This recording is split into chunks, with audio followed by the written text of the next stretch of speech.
The champagne flute slipped from my fingers, the crystal shattering on the marble floor like glittering shards of truth, as my new daughter-in-law's words echoed across the family estate. "This is the family disgrace we're stuck with," Lena had said to her well-heeled parents, with a practiced smile that couldn't hide the coldness in her eyes. Her manicured hand barely brushed my shoulder, a gesture so fleeting and calculated it only humiliated me further. The entire wedding party seemed to pause. Conversations died out like a flame in a storm. 200 faces, reflected in the polished marble, turned and stared at the 55-year-old woman in the simple navy blue dress. I felt their curiosity, their contempt, their schadenfreude. In that moment, Richard Weston's face went as white as his tuxedo shirt, as if he had seen a ghost returned from the past to haunt him. His gaze met mine, and I realized he remembered that one fleeting meeting, the one where he had never truly noticed me.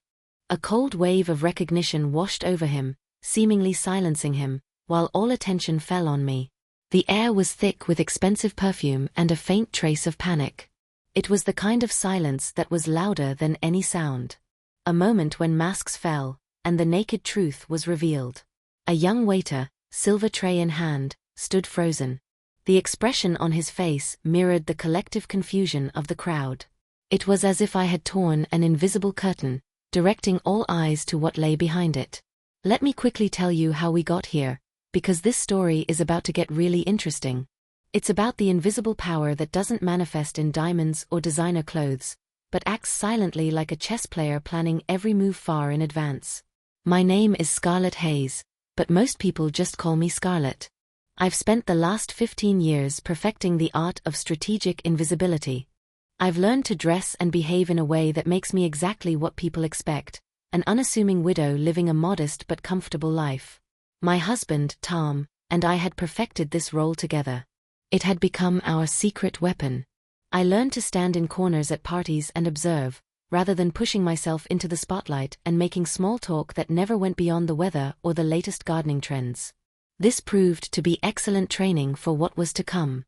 The world of the wealthy was a theater, and we had decided to be the extras who subtly pulled the strings. My son, Brandon, had been with Lena for 8 months. It was a turbulent, fast-paced romance that worried me from the start. I had only met her twice before that day. They were 2 brief dinners at modest restaurants Lena herself had chosen. At these meetings, she asked pointed questions about my lifestyle and whether I might need financial support in my old age. She scanned my clothes, my hands, my mannerisms like a bird of prey surveying its target.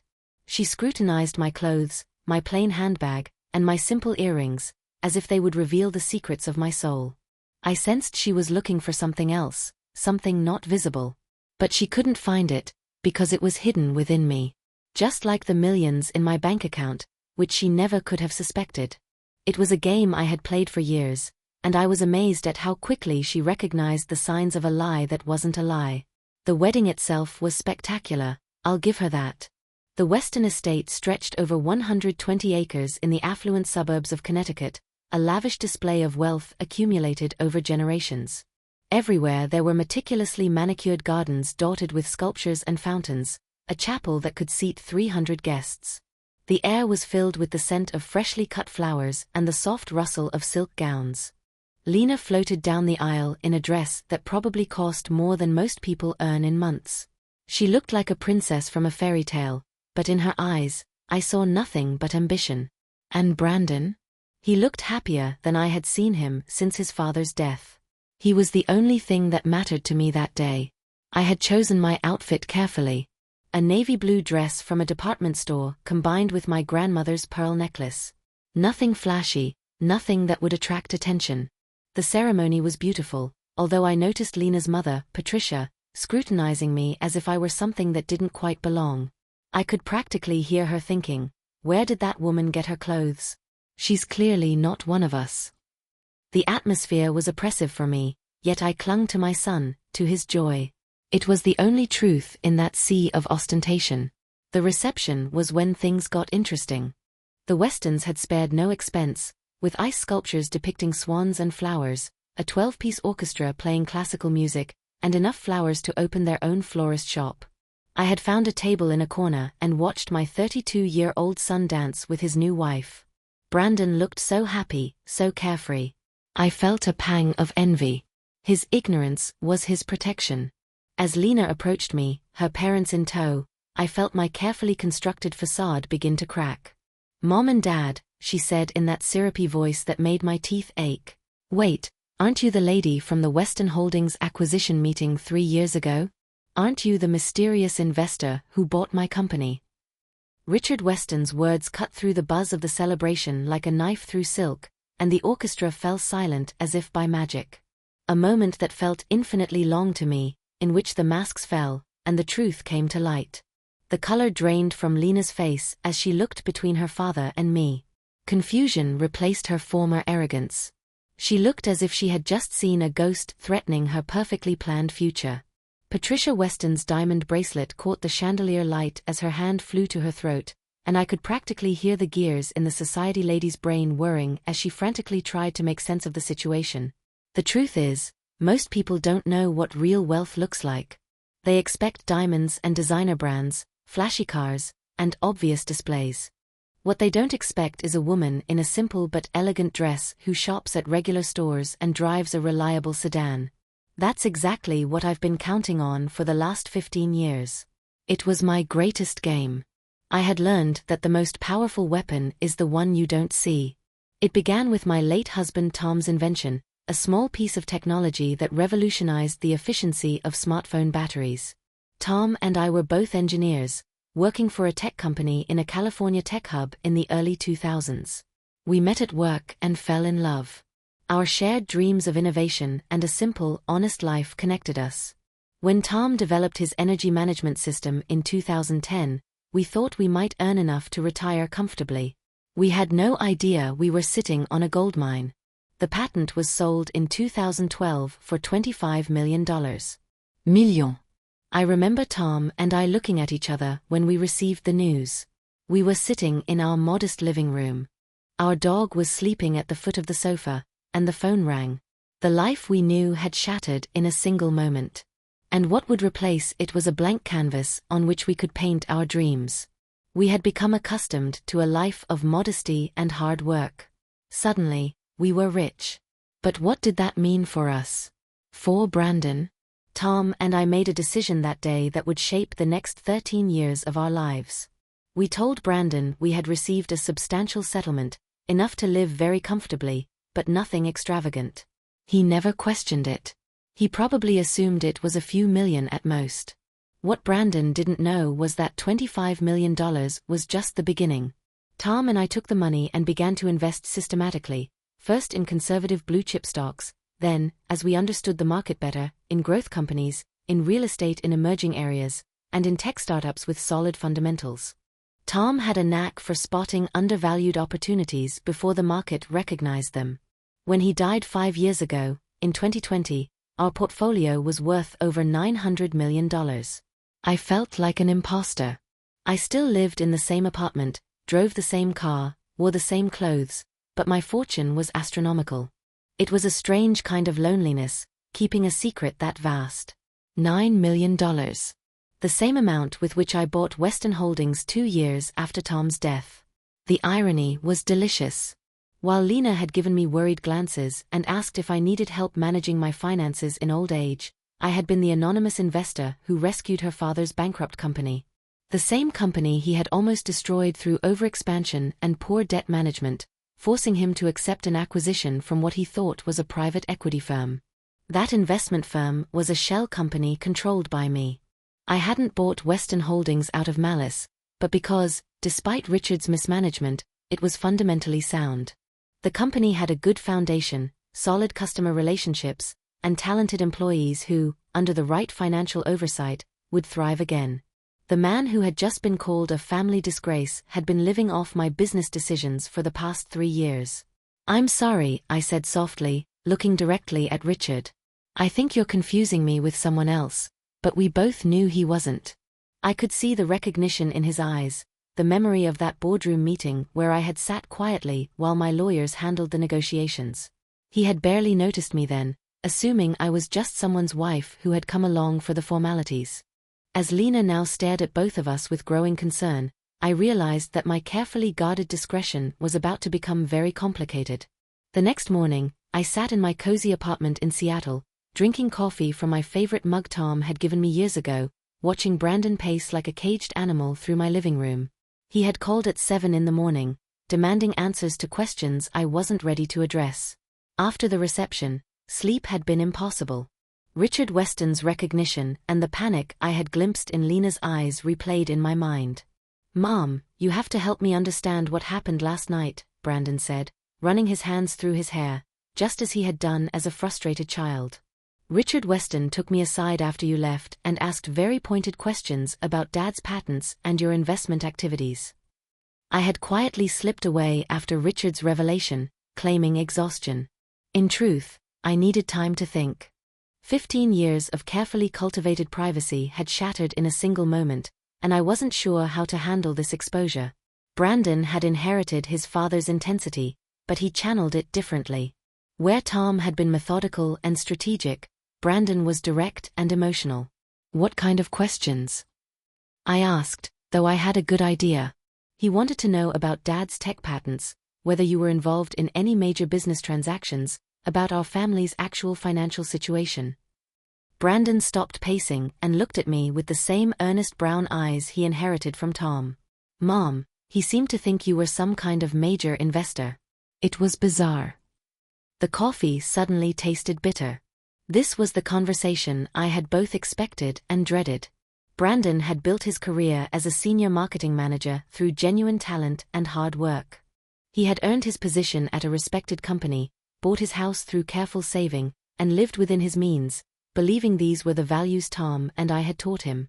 How was I to explain that while he worked 60 hours a week to earn his promotions, I could have bought his entire company without straining my budget? While he diligently saved for his down payment, I had managed a portfolio worth more than most small towns.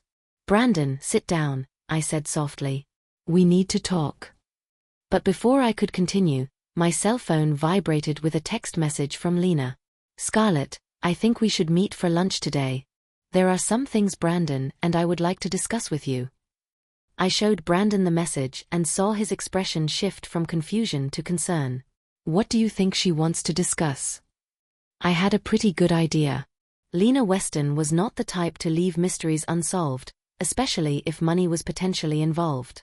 She had probably spent all night grilling her father about his suspicions. And now she was ready to investigate further. The question was, how much had Richard truly figured out from that brief encounter in the boardroom 3 years ago? I said carefully, "she's more observant than we gave her credit for." Brandon's cell phone rang. Lena's name appeared on the screen. He answered immediately, and I could hear her voice even from across the room. Bright and artificially cheerful. "Brandon, darling, I was hoping we could all have lunch together today. There are a few family matters I'd like to discuss with your mother, now that we're officially family." As he hung up, Brandon looked at me with the same expression he wore as a teenager when he suspected I knew more about his curfew than I let on. "Mom, is there something you need to tell me about our family's finances?" Outside my apartment window, I watched the familiar rhythm of morning commuters heading to work. People with simple worries about deadlines and meetings. I envied their simplicity, their ordinary concerns that seemed luxurious compared to mine. "Everything," I finally said. "I need to tell you everything." Lena arrived at the restaurant 20 minutes early and was already seated at a corner table when Brandon and I walked in. She had chosen the city's most expensive restaurant, I noted, taking the seat that gave her the best view of the entire room.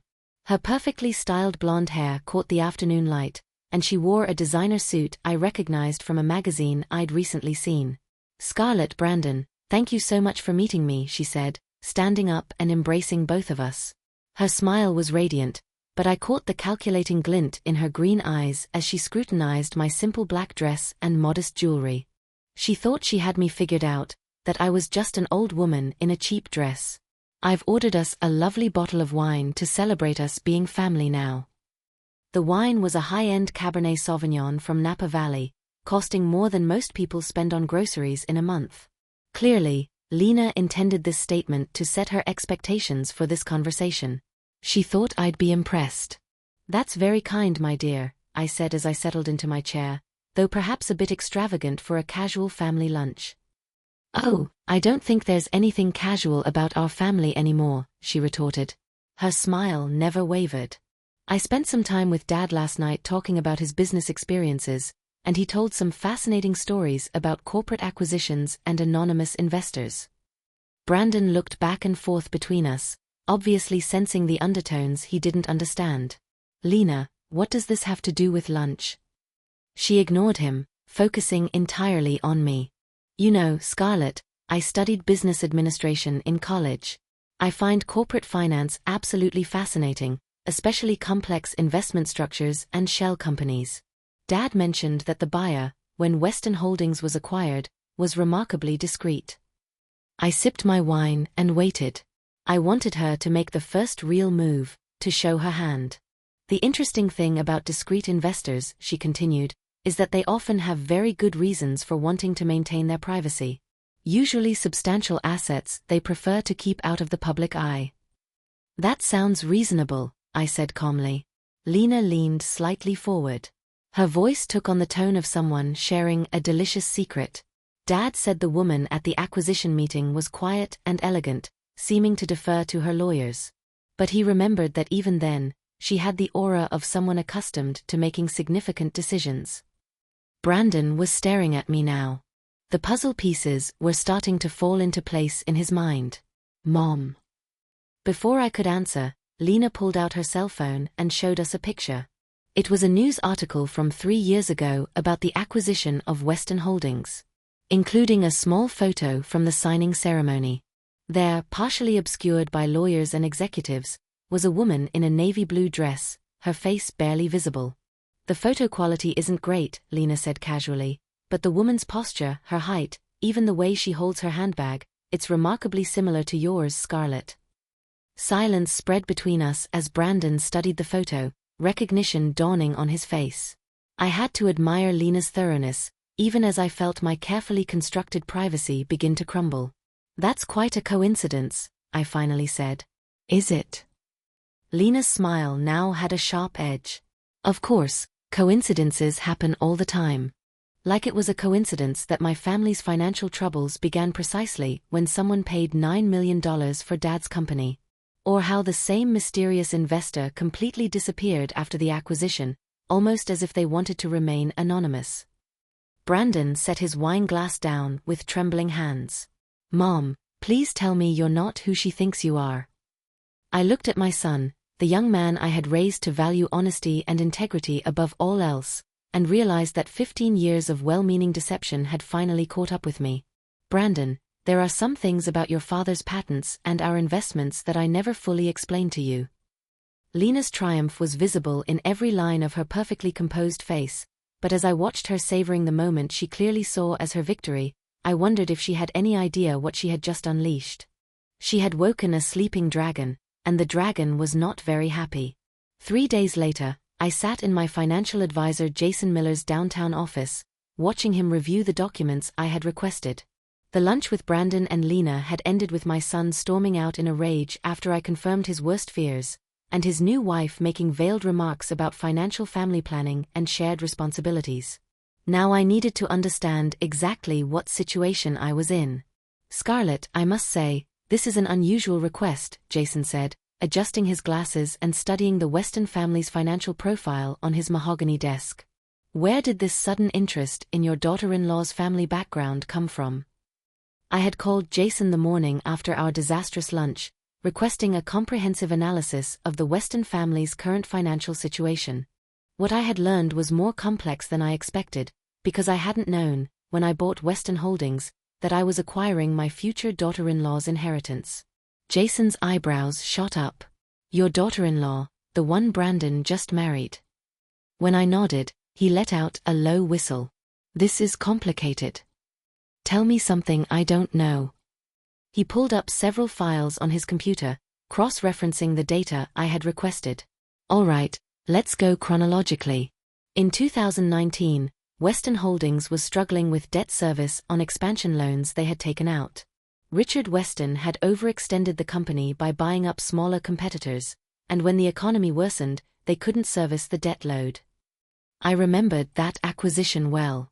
It had been one of my most strategic investments, buying a fundamentally sound company at a discount because it was in temporary financial distress. What was the family's expectation at that time? According to the financial records we obtained, Lena Weston had positioned herself as her father's successor. She had interned there during her college summers, earned her MBA with a focus on family business management, and told people she would take over the company after a transition period. The puzzle pieces clicked into place uncomfortably. So, when I bought the company and brought in professional management, I eliminated her expected career path. More than that, you eliminated what she considered her birthright. Jason pulled up another document. Here's where it gets interesting. I've been monitoring some discreet inquiries into your investment activities. Someone has been asking questions about shell companies, acquisition structures, and anonymous investors. My stomach clenched. What kind of questions? Professional questions. Not casual curiosity, but the kind of research someone with a business education and possibly legal connections would undertake. He turned his monitor toward me. Scarlett, I believe your daughter-in-law hired a private investigator. The gravity hit me instantly. 15 years of carefully constructed legal structures and deliberate discretion could be unraveled by someone with sufficient motivation and resources. How vulnerable are we? That depends on how deep they're willing to dig and what they intend to do with the information. Jason's expression was serious. Your protections are solid, but not impenetrable. A determined investigation with legal support could eventually trace the ownership structures back to you. I thought of Lena's behavior at lunch, how she presented her discoveries like a chess player revealing a winning strategy. What do you recommend? Frankly, get ahead of this. If she's building a case for some kind of financial claim or family obligation, it's better to control the narrative than to be exposed by it. He leaned back in his chair, contemplating. But Scarlett, there's something else you need to consider. If this goes public, it doesn't just affect you. Brandon's career could be impacted if it appears his success is tied to family wealth he knew nothing about. I hadn't fully considered this aspect. Brandon's reputation in the marketing world was built on merit. If it came out that his mother was a major investor, people might question every promotion he had earned, every client relationship he had built. The irony was bitter. I had hidden my wealth to protect him, and now that secret could destroy everything he had worked for. There's one more thing, Jason continued, pulling up a final document. The Weston family's current financial situation is more precarious than it appears. They've been maintaining their lifestyle through loans and credit, probably expecting Richard to find another business opportunity or Lena to marry into wealth. And now she thinks she has. Exactly. But Scarlett, if they're planning some kind of overture for financial support or involvement in your investments, you need to be prepared for what that might look like. This isn't going to be a simple family chat anymore. As I left Jason's office, I realized I faced the same decision Tom and I had made 10 years ago. Only the stakes were much higher now. This time, I wouldn't just be protecting my son's independence. I would be fighting to prevent everything I had built from being used against my family. That evening, I did something I hadn't done in months. I opened a bottle of the good wine Tom and I had saved for special occasions, poured myself a generous glass, and spread 15 years of financial documents across my dining room table. If Lena wanted to play detective, she would soon find out she had picked the wrong person to underestimate. The numbers told a story of patience and strategy that I had almost forgotten. Tom and I hadn't just gotten lucky with his patent sale.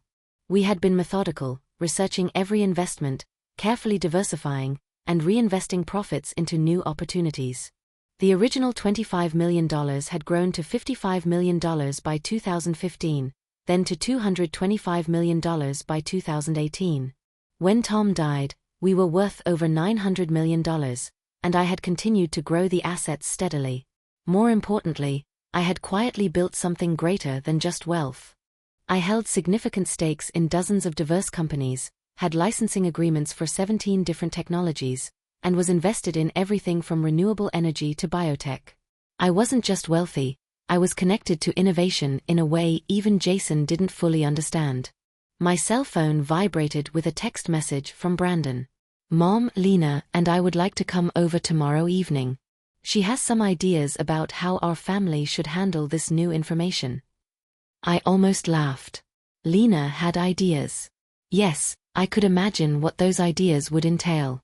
Probably something about foundations and family meetings for a more collaborative approach to financial decisions. What she didn't yet understand was that I had been managing expectations and protecting my interests longer than she had been in business. I pulled up the legal documents Jason had provided on the Weston family's finances. Their situation was more fragile than I initially thought. The family estate was leveraged to 80% of its current value. Their investment accounts had been systematically depleted to maintain their lifestyle. And they had significant credit obligations tied to Richard's assumption he'd eventually monetize his business connections. Richard Weston thought he had retired comfortably from the proceeds of his company's sale. But the reality was more complex. Much of his retirement income came from consulting fees and board positions that I had arranged through Weston Holdings' new management. His comfortable lifestyle was more dependent on my continued ownership than he realized. But that was just the surface. I opened my laptop and began researching the details of Lena's recent activities. If she had hired a private investigator, there would be traces, financial records, communication patterns, shifts in her daily routine that suggested she was building a case for something. What I found was fascinating and unsettling. Lena had indeed hired a private investigator specializing in corporate asset tracing. She had also contacted a lawyer specializing in estate litigation. Most damningly, she had opened several new credit accounts in the past month, likely to finance her investigations, expecting them to pay off. She hadn't married my son for love, she had married him as an investment strategy. The wine made me philosophical, or perhaps just honest with myself for the first time in years. I had spent 15 years being the discreet widow, content for people to assume I lived modestly while quietly building something vast. But Lena's little performance at the wedding reception had fundamentally changed something. I was tired of being underestimated, more than just tired. I was fed up.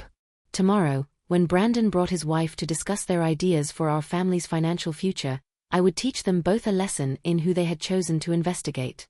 Because Scarlett Hayes, the cautious investor, was about to become the strategic adversary, and I had 15 years of experience winning games others didn't even know they were playing. Brandon arrived at my apartment the next evening with Lena. Both carried themselves like diplomats approaching a delicate negotiation. I had carefully prepared for their visit, setting out a simple cheese and fruit platter and opening a bottle of moderately priced wine. Nothing to hint at the resources I truly commanded. "Mom, thank you for agreeing to sit down with us," Brandon began. His voice had the cautious tone of someone walking through a minefield. "I know the last few days have been complicated." Lena had dressed for the occasion in a conservative business suit. Her MBA training was evident in the briefcase she carried and the way she settled herself in my armchair. "Scarlett, I want to start by saying that everything we discuss tonight stays within the family. We're all on the same page." I almost smiled at her presumption. "Of course, my dear. What did you want to discuss?" She opened her briefcase, revealing several documents she had obviously prepared with care. "Well, I've been thinking about our conversation at lunch, and I've come to realize we got off to a false start. What I'd like to propose is a collaborative approach to family financial planning."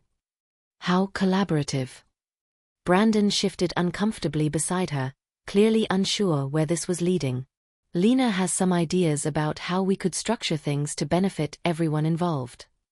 "The thing is, Scarlett," Lena continued, her voice adopting the confident tone of someone presenting a business plan, "family wealth works best when strategically managed across generations. Brandon and I have discussed how we could create a structure that protects your privacy while also providing more transparency for family planning." There it was, the real purpose of this meeting. I sipped my wine and waited for her to continue. "We were thinking of establishing a family foundation. Something that would allow us to make charitable contributions while also providing some tax benefits and investment coordination." She pulled out what looked like a preliminary legal document.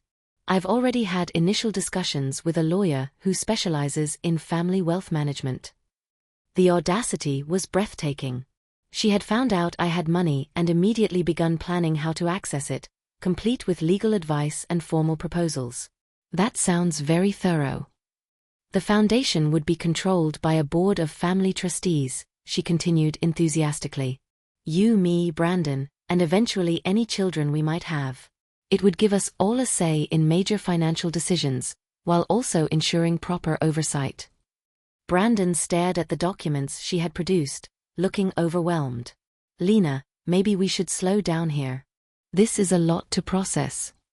Actually, Brandon, I think your wife has given considerable thought to this proposal, I said calmly. Tell me, Lena, what kind of initial funding did you envision for this foundation? Her eyes lit up, interpreting this as interest. Well, that would depend on the scope of the charitable activities we wanted to pursue. I thought we could start with something substantial to make a real impact. Perhaps $55 or $65 million to establish credibility in the philanthropic community. $55 or $65 million as a starting point, from a woman who, less than a week ago, had called me a family disgrace. And the board structure you mentioned, I continued casually. How would voting rights be distributed? I think equal representation makes the most sense, she replied confidently. 3 trustees, 3 votes, very democratic. I set my wine glass down and looked directly at her. Lena, may I ask you something very frankly? Of course. Do you love my son? The question visibly startled her. She glanced at Brandon, then back at me. What kind of question is that? A simple one. Do you love Brandon for who he is, or do you love what you think being married to him could offer you? The silence in the room was electric. Brandon looked back and forth between us with growing concern, and Lena's composed facade began to crack. I think that's an unfair characterization of our relationship, she finally said. Is it? I stood up and walked to my bookshelf, retrieved a folder I had prepared. Because I have some information that might help clarify things.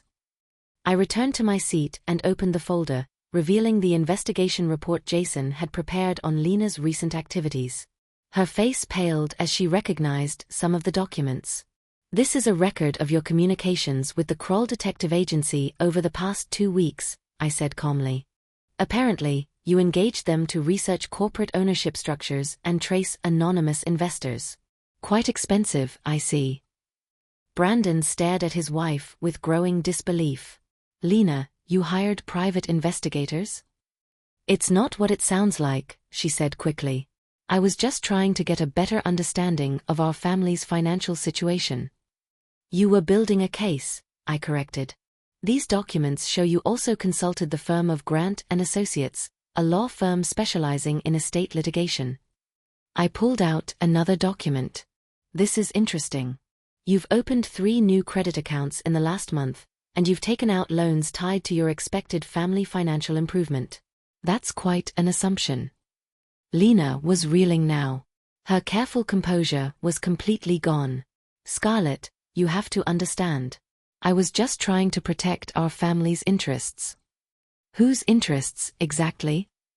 I asked.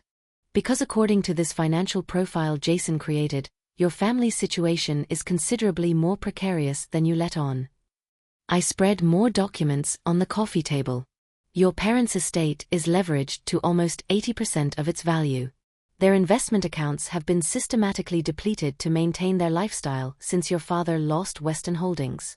The majority of their current income actually comes from consulting arrangements that I've maintained through the company's new management.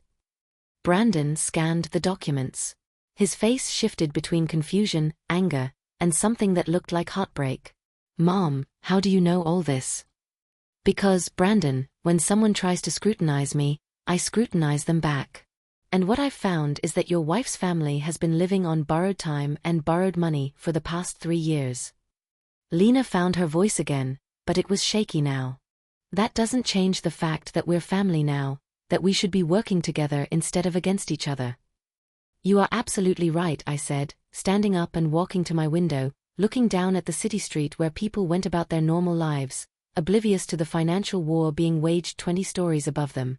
We should be working together. The question is what kind of work you had in mind. I turned to face them both. Because I believe this is what happened. You found out I had money, and you immediately began planning how to access it. Not how you could contribute to it, not how you could help manage it, but how you could restructure it to give you control over spending decisions. That's not fair. Lena protested. Isn't it? I pulled one last document from my folder. This is a record of a phone call you had 3 weeks ago with your college roommate. In it, you explicitly state that you are tired of dating men who can't provide financial security, and that you are looking for someone from a stable family with good long-term prospects. The ensuing silence was absolute. Brandon stared at his wife as if he had never seen her before. And Lena looked like she was calculating how quickly she could extricate herself from this conversation. Brandon, I said gently, I think you need to ask yourself if the woman you married is the person you thought she was. But even as I said it, I realized this confrontation was only the beginning. Lena Weston was not the type to give up easily, and I had just shown her how much was at stake. If she was strategic before, she was about to become dangerous. What happens now? Brandon asked quietly. I looked at my son, the man I had raised to value honesty and hard work, and made a decision that would change all our lives. Now we find out what everyone is truly made of. The next 2 weeks passed in a cautious silence. Brandon temporarily moved back into his apartment, telling me he needed time to process everything and figure out what was still real. Lena had stormed out of my apartment that night in a rage, but not before making it clear she considered our conversation a declaration of war. She proved to be more dangerous than I expected. The first sign of trouble came when Jason Miller called me on a Friday morning. His voice was tight with concern. Scarlett, we have a problem. Someone has been making inquiries with the SEC regarding your investment structures. Professional inquiries, suggesting they're building a case for some kind of regulatory violation. My stomach sank. What kind of violations? Lack of disclosure regarding beneficial ownership in publicly traded entities. Potential insider trading related to some of your acquisitions. Questions about whether your shell companies have properly reported their activities.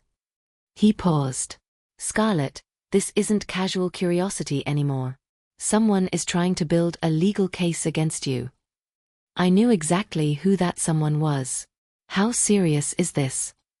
That depends on what they find and what they intend to do with it. Your structures are legal, but complex financial arrangements can sometimes look suspicious to regulators who don't understand the full context. If they file a formal complaint, you could face months or years of investigation, even if you're ultimately cleared. The implications were staggering. Not just the legal fees and the time, but the public exposure that would destroy the privacy I had maintained for 15 years. What do you recommend? Frankly, end this before it gets worse. Whatever family dispute triggered this investigation, it needs to be resolved quickly, because regulatory scrutiny has a habit of expanding beyond the original complaint. I hung up and sat in my apartment, contemplating my options. Lena had escalated from private investigations to potential legal action, likely hoping to force me into a settlement rather than risk public exposure. It was, indeed, a clever strategy, if morally questionable. My cell phone rang. Brandon's name appeared on the screen. Mom, we need to talk. Something's happened. He arrived an hour later, looking worn and older than his 32 years. Lena filed for separation, he said bluntly. Her lawyer says she's concerned about potential financial liabilities from undisclosed family assets. I almost admired her thoroughness. By filing for separation, she legally protected herself while positioning herself for a potential divorce settlement. I'm so sorry, Brandon. Are you? He looked at me with eyes that held more pain than anger.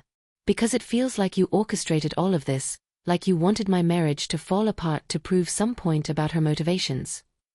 The accusation hit harder than I expected. Brandon, I never wanted your marriage to fail.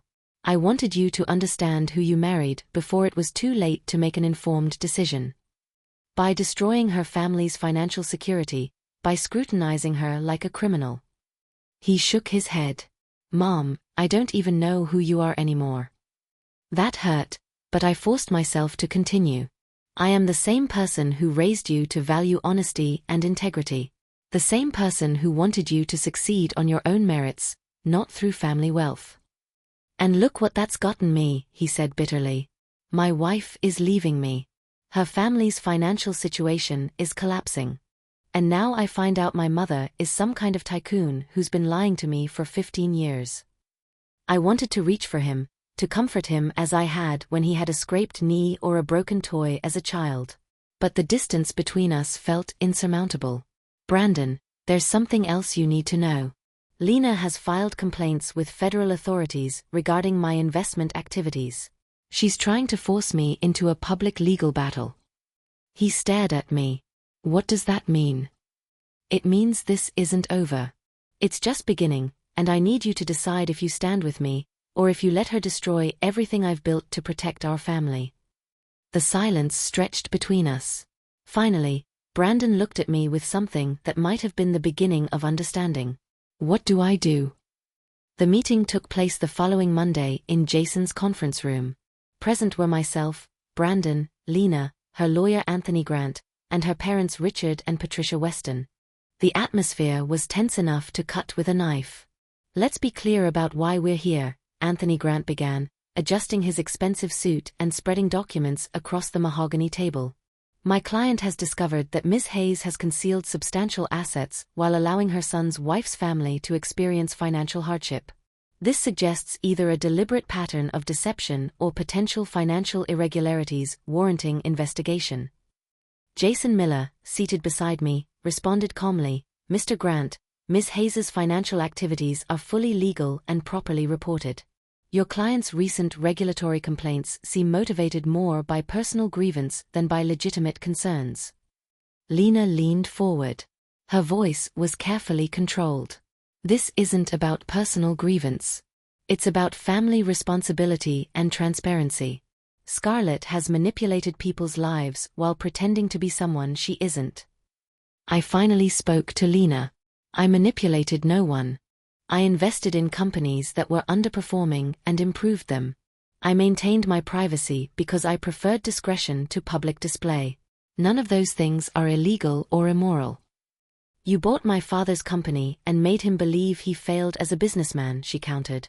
Your father failed as a businessman, I replied equitably. I saved his company and protected his employees' jobs. Under his management, Weston Holdings would have been bankrupt within months. Richard Weston, who had been silent until now, cleared his throat.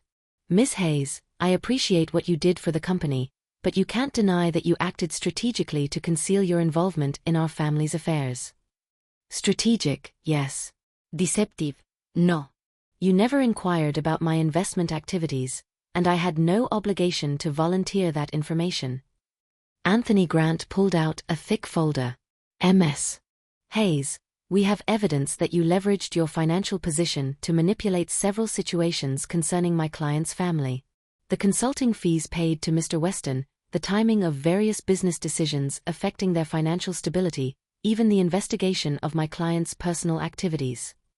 Evidence of what, exactly? Jason asked. Of a pattern of control and manipulation, aimed at maintaining power over this family's financial future. I looked around the table, at the people who thought they understood the game they were playing. Mr. Grant, let me make something very clear. I do not control your client's family. I owe them no money. I owe them no explanations, and I certainly owe them no access to my assets. But you owe your son honesty, Lena interjected. And you owe your daughter-in-law basic respect. Respect. I scoffed, feeling something cold spread in my chest. You introduced me as a family disgrace at your wedding. You hired investigators to pry into my private affairs. You filed regulatory complaints to force me into a financial settlement. And now you want to lecture me about respect. The silence that followed was deafening. Brandon, who had remained quiet throughout the meeting, finally spoke. What do you want, Lena? What would it take to end this? She exchanged glances with her lawyer, then looked directly at me. I want a formal financial family agreement, something that establishes clear expectations and responsibilities for all parties. What responsibilities? I asked. Anthony Grant pulled out another document. We propose a family foundation with shared governance and established distribution guidelines. Ms. Hayes would contribute a significant portion of her wealth to the foundation, which would be managed by a family board for the benefit of all members. I almost had to laugh at the audacity. They wanted me to put my money into a foundation controlled by a committee that included people who had investigated me and filed complaints against me. We want a fair agreement that protects everyone's interests, Lena said. I stood up and walked to the conference room window, looking down at the city street where people went about their normal lives, oblivious to the financial war being waged 20 stories above them. I have a counter-proposal, I finally said. I turned to face the room. Lena, you have 24 hours to withdraw all regulatory complaints and cease all investigative activities. In return, I will provide a settlement that allows you and your parents to maintain your current lifestyle without further intervention from me. What kind of settlement? Anthony Grant asked suspiciously. $5.5 million. One-time payment. In exchange, you sign agreements never to contact Brandon or me again. The room went completely silent. Brandon stared at me in shock. Mom, you can't be serious, but I was deadly serious. I was offering to pay $5.5 million to permanently remove toxic people from our lives. And judging by the expressions around the table, everyone was starting to understand how serious I was about protecting what mattered to me. $5.5 million, Lena repeated slowly, as if testing how the words sounded, to never contact Brandon again. That's correct. Anthony Grant was already calculating. I could see it in his eyes. $5.5 million was more than his client could ever hope to win in court, and it came without years of litigation risk. Ms. Hayes, that's a generous offer, but it seems designed to destroy a marriage rather than resolve a family dispute. Mr. Grant, the marriage was already broken. I'm merely offering to pay for a clean break instead of a messy one. Brandon stood up abruptly. Mom, stop. Both of you, just stop. He looked around the room with an expression of utter disgust. This is insane. We're sitting here negotiating the price of my marriage as if it were a business transaction. Isn't that exactly what it's been? I asked softly. He turned to Lena. His voice carried a pain that tore at my heart. Lena, I need you to answer me honestly. Did you marry me because you loved me, or because you thought I had money? The silence stretched for almost a full minute. Brandon, that's not fair. She finally started. It's the only question that matters. I watched my son's face as he waited for an answer that never came. In that silence, years of careful parenting decisions, financial discretion, and protective secrecy crystallized into a single moment of clarity. $5.5 million, I repeated, looking directly at Lena. Plus, I've arranged for your parents to keep their house, and your father to retain his consulting position at Western Holdings. You sign the papers and disappear from my family. And if I refuse? I smiled, and for the first time in the entire ordeal, it was completely genuine. Then you get nothing. Your parents lose their house. Your father loses his income, and you spend the next few years in litigation that will cost you far more than you could ever hope to win. Anthony Grant urgently whispered in Lena's ear, likely explaining the mathematical reality of the situation. $5.5 million in hand versus years of expensive legal battles with an uncertain outcome. I need time to think about this, Lena said. You have until noon tomorrow. After that, the offer expires, and you bear the consequences of the complaints you filed. As the meeting broke up, Brandon remained behind while the others filed out. Mom, did you really just buy me out of my marriage? No, darling. I just gave you the information you needed to make your own choice. He was silent for a long time. What if she takes the money? Then you'll know exactly who she was, and you can move on with your life. And if she doesn't, you'll still know who she was. And I'll make sure she regrets trying to manipulate our family. Brandon looked at me with something that might have been both admiration and fear. When did you get so ruthless? I thought about the question seriously. I think I always was, Brandon. I just never had a reason to show it. The next morning, at 11:47 a.m., Anthony Grant called Jason Miller to accept the settlement offer. By 5 p.m., the papers were signed, and the money was transferred. Lena took the $5.5 million and disappeared from our lives as completely as if she had never existed. Brandon filed for divorce the following week, citing irreconcilable differences. 6 months later, he called me on a Sunday evening. "Mom, I met someone. Her name is Sophie. She's a teacher, and she has no idea you're rich." "How do you know that?" "Because when I told her my mom lives in a nice apartment and drives a reliable car, she said, 'That sounds like the kind of woman who has her priorities straight.'" I smiled, feeling something in my chest relax that had been tense for years. "She sounds perfect. When do I get to meet her?" "Next Sunday." "But Mom, when we have dinner, can you just be the woman who raised me to work hard and treat people with respect? Can you leave the mogul at home?" I laughed, realizing that after 15 years of hiding who I was, I had finally learned the difference between being invisible and being private. "Of course, darling. But if it turns out she's investigating our family finances, all bets are off." "Deal," he said, and I could hear him smiling through the phone. For the first time in months, the future looked exactly as bright as I had always planned.